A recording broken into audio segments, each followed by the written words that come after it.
भावना, भावना दरवाजा खोलो। तुम किससे बात कर रही थी यहाँ पर? क्या मैं? हाँ नहीं, मुझे ऐसा लग रहा था तुम किसी से बात कर रही हो। अरे नहीं, ऐसा कुछ भी नहीं है, बस ऐसी किताब पढ़ रही थी। इतनी जोर से? मनोज आ जाओ, फ्रेश हो जाओ, आओ।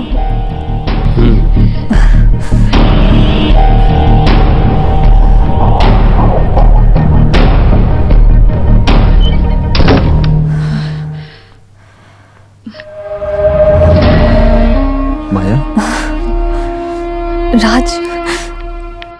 राज प्लीज यहाँ से चले जाइए, मैं आपके पैर पड़ती हूँ, चले जाइए यहाँ से, मेरी जिंदगी से खिलवाड़ मत करो प्लीज। तुम किस लिए डर रही हो? तुम्हारे पति से मैं बात करता हूँ। बुलाओ। नो राज प्लीज, मनोज इस बारे में कुछ नहीं जानता है, प्लीज राज, अगर तुम मुझे पसंद करते हो तो कृपा करके यहाँ से चले जाओ please.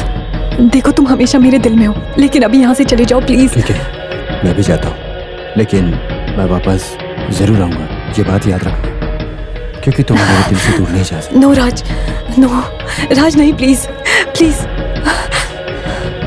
Okay, I can understand your situation. I'll come another day.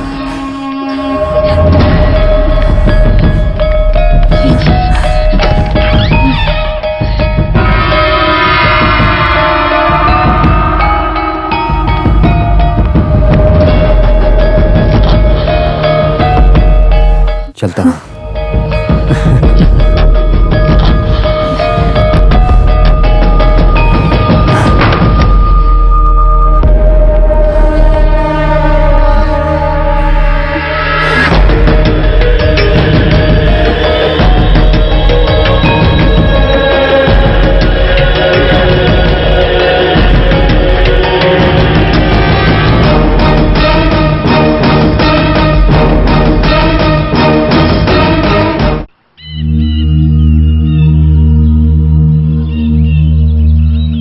अगर वो अकेले में बात कर रही है तो इस बात को इतना सीरियस लेने की जरूरत नहीं है। मनोज, जब हमारे बीच में इस तरह का झगड़ा होता है तो हम बात करके हल निकाल लेते हैं। अरे लेकिन एक आदमी बगल में खड़ा है ऐसा समझकर वो बात करती है, लेकिन जिस तरह से वो बात करती है उसके सामने कोई भी नहीं होता है। उस अदृश्य व्यक्ति का सवाल सुनकर जवाब देते वक्त भी, मैं सच बोल रहा हूँ डॉक्टर, उस वक्त का बर्ताव मानो मोनो एक्टिंग का परफॉर्म लगता है भावना का। मेरी बात मानिए। उसके बाद में बहुत नॉर्मल टाइप में ऐसा करती है जैसे कि कुछ हुआ ही नहीं है।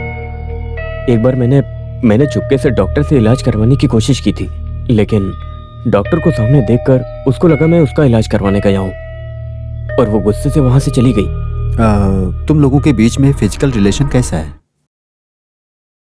कितना दिन हुआ होगा? बेटी के मर जाने के बाद। उसके बाद भावना हमेशा ऐसी थी क्या? नहीं डॉक्टर, पहले वो किसी से बात नहीं करती थी, फिर कभी कभी फोन पे बात करती थी अपनी सहेली के साथ, और तभी से मैंने उसको खुश देखा था। लेकिन पता नहीं क्यों उसकी सहेली के साथ भी उसकी बातचीत बंद हो गई और धीरे धीरे वो पहले जैसी हो गई। ओके, हम देखते हैं। अब से ऐसा कोई बर्ताव मत करना जिससे उसको किसी तरह का शक हो। I mean, शादी के बाद आप दोनों कितने प्यार से, मोहब्बत से मिलजुल कर रहा करते थे। अब मुझे वही बात की टेंशन है। मेरी एक बात ध्यान से सुनो, ये सब ठीक हो जाए इसके लिए हम तीनों को एक जगह मीटिंग करना बहुत जरूरी है। एक डॉक्टर के नाते नहीं, एक दोस्त होने के नाते।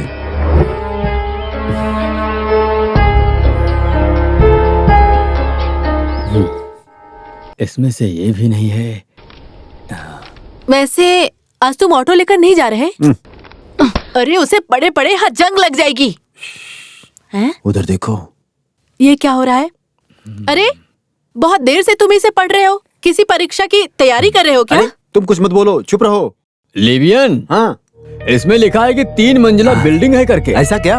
और क्या लिखा है पता है? हाँ। घर में जब कुछ काम नहीं रहता है तब मैं फ्लैट की बालकनी में खड़ी होकर बस यूं ही आसमां देखते रहती हूँ। हाँ। बस ऐसा ही कुछ लिखा अबे है। ओए, तो लगता है वो फ्लैट में रहती है। वैसे आप किसके बारे में बात कर रहे हो? साले साहब जिस लड़की से शादी कर रहे हैं उसके बारे में। अरे क्या बोल रहे हो? लिबिया जो बोल रहा है सच है। अभी एक केस खत्म भी नहीं हुआ है और दूसरे केस में लग गए। ऐसा तुझे क्या हो गया है? नहीं, अरे साले साहब को ढूंढते हुए आया है, यानी कि प्यार करने वाली लड़की। उसका एड्रेस है क्या इसमें? नहीं, तो फिर हाथ नहीं लगेगी। अरे वो पति के डर से इस लेटर में एड्रेस नहीं लिखी होगी, कहीं वहाँ पहुँच गया तो बेइज्जती हो जाएगी। अरे तू निकल यहाँ से। ये तुम क्या बोल रहे हो? वो सेकंड हैंड है क्या? हाँ तो ये भी तो ऐसा है। राजा तुम मुश्किल में फंसोगे।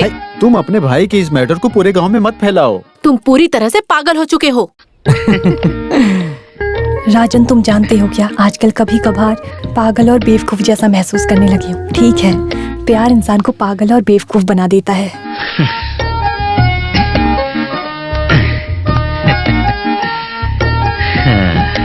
हाँ सही बोलती हो बहन, प्यार एक हिसाब से इंसान को बेवकूफ और पागल बना देता है।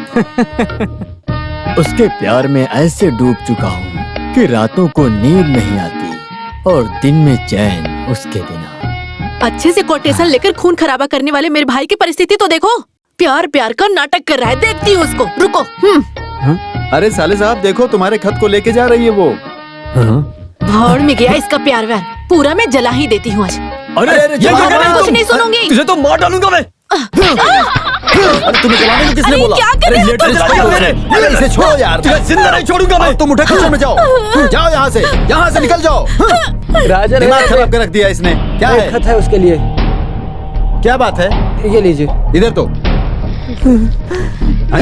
अरे साले साहब, ये देखो फिर एक खत आया। उसका ही होगा। लाओ। ये लो पकड़ो।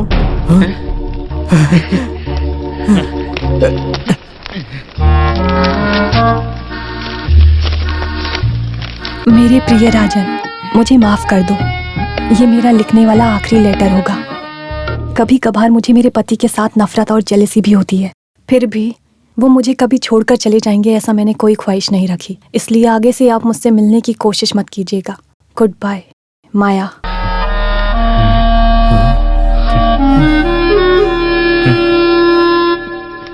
आगे से मुझसे मिलने या बात करने की कोशिश मत करना। अगर ऐसा करने की कोशिश की तो तुम्हारे लिए बहुत बुरा हो जाएगा। सर आप ही बोलो, इस तरह खत लिखने की कोई वजह तो हो सकती है ना? आई, आप तो बड़े वकील हो, जवाब दो ना सर। वो क्या है कि अभी सर आप तकलीफ मत उठाइए, मैं खुद ही बोलता हूँ। इसके पीछे कोई तो आदमी है। कौन है? और कौन हो सकता है? उसी का नालायक पति। तो ये खत उसने लिखा है? अरे किस लिए ऐसा लिखने का सर? इस लेटर को मैं अच्छे से समझ सकता हूँ सर। हाथी है, घोड़ा है, सोना है, ऐसा बोलने वाली एक लड़की अभी पत्थर है, गद्दा है, बेकार की चीज है, ऐसा बोले तो उसके पीछे और कौन हो सकता है सर? क्यों ना उसे हम सीधा उठा लेते हैं सर। सर आप बस मेरा केस चलाइए सर। अरे सर मैं इतना सीरियस हूँ और आप हंस क्यों रहे हो? मैं सीरियसली बोल रहा हूँ। उसके पति से नहीं बनता है। कैसे जानते हो? अरे उसने अपनी कमजोरी के बारे में बताया है। वो लड़की एकदम बढ़िया पढ़ी लिखी लड़की है। अपने हर खत में मुझे बहुत बड़ा कोटेशन लिखकर भेजती है। उसके पास इतना दिमाग आया बोले तो उसके दादाजी की ओर से। वो आदमी कोई मामूली इंसान नहीं है, कोई फेमस आदमी हो सकता है। जब वो मर गया तो उसने अपनी सारी बुक्स इस लड़की को दे दिया। अगर उसे अच्छी तरह से संभाल के रखना है तो फ्लैट में पूरा कमरा उसे चाहिए होता है। और उसका पति बोले तो ऑफिस या कोई रियल एस्टेट का धंधा, इसके अलावा कुछ सोचता ही नहीं। एक हिसाब से मैं उसके लिए कुछ भी नहीं लगता हूँ, लेकिन फिर भी वो मेरे ऊपर बहुत प्यार जताती है। इसका मतलब उसका पति उसे कुछ तो टॉर्चर कर ही रहा होगा। सर आप जरा सोचकर देखिए, उसकी लड़की की मौत की वजह उसका पति ही है सर। लेकिन वो तुझे कैसे जानती है? ये सस्पेंस है, जिस दिन सामने मिलूंगी उस दिन बताऊंगी, ऐसा बोला उसने। उसने जो लिखा है पूरे 6 के 6 खत में, और इस खत में हमेशा तुझे याद करते बैठी हूँ, ऐसा लिखने वाली लड़की अब ऐसा खत आगे से कभी नहीं लिखूंगी ऐसा बोली है। मुझे लगता है इसके पीछे उसका पति है सर। एक बात तो है, अब उसने कुछ कहा तो उसके पति को मारकर मैं शादी कर लूंगा। अब वैसे ये एक खत मेरे पास रहे तो कोई दिक्कत तो नहीं है ना? नहीं सर, मेरे हाथ में रहने वाला आखिरी सबूत है ये। बाकी लेटर को मेरी बहन ने जला दिया। अरे ये दे ऐसी दो बात सर। नहीं है, मैं तुम्हारा वकील हूँ ना, तो डरो मत। ये सही नहीं है, मुझे दे दो सर। तुम कल मेरे ऑफिस आना, वहाँ बैठकर हम फैसला करेंगे इस खत का क्या करना है। सच बोल रहे हो ना? सच में। जाओ जाओ, तुम जाओ।